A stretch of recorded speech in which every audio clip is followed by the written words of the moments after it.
Now we are going to start with an interesting topic, that is the echo. It is an important property of sound. You must have encountered that whenever you get to go to any hill station, you stand on the top of the hill and you just like say a name of somebody, so that you can hear that sound after your, like if you just complete the saying, then also you can hear that sound. Suppose I say that I say any word, so when I finish that word, I can hear that the saying of word again also. So this is something called as echo. So what is echo? Echo is repetition of sound after striking some smooth distant object. So that means when you speak something, you finish it off, and after that also you are able to hear that sound. That is called as echo.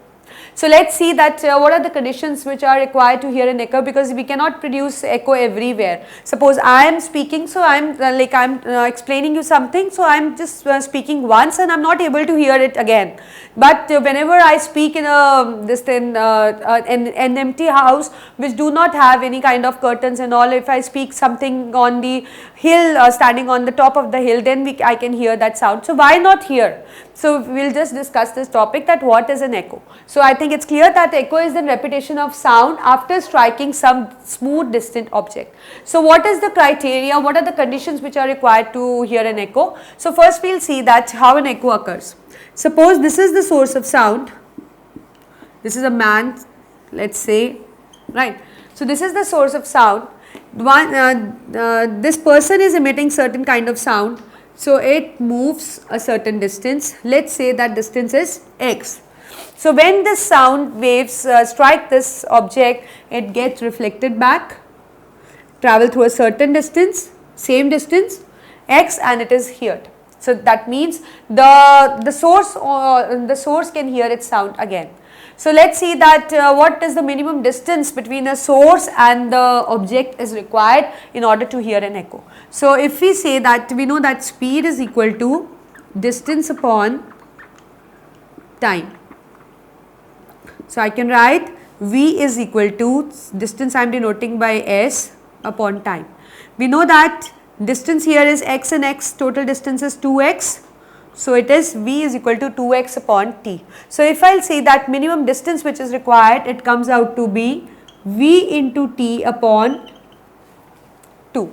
Substituting the values, we know that velocity of sound in air is 332, and time period what we will take is persistence of hearing.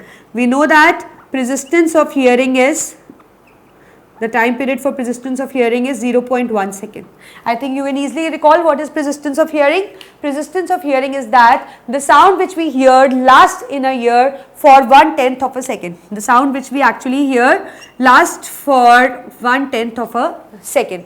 Like if you hear that sound before this time period, you are not able to hear that what that person is saying. But if that sound comes to you after it vanishes off, that means after 0.1 second you can make out that what that person is speaking. So this is what is called as persistence of hearing, that the sound which we listen lasts in a ear for 1/10 of a second. We say 0.1 second. So persistence of hearing, obviously it has to be there, because if the sound will come before the persistence of hearing, we won't be able to hear that. But we are able to hear that sound, like we are able to hear an echo clearly. So that means it comes after 0.1 second. So divided by 2, it comes out to be 16.6 meter.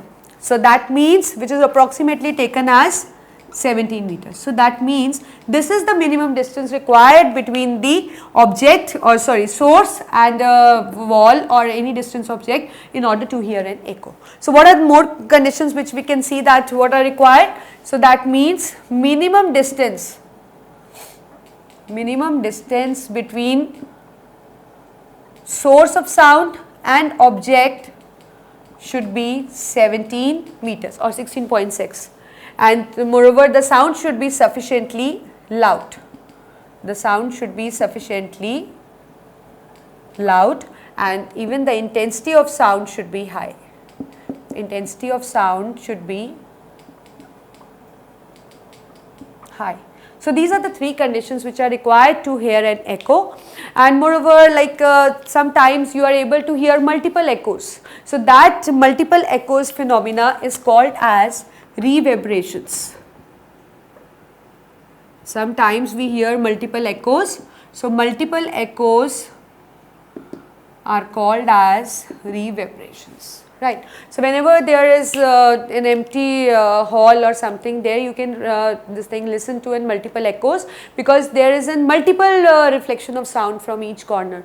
So that is what is reverberation, and whenever there is reverberation, we are not able to hear the sound clearly. So we can actually reduce reverberations. How we can use the sound, like if you are having a function in an auditorium in your school, so there can be reverberations, there can be multiple reflection of sound. That means, so then you won't be able to hear that what that person is speaking.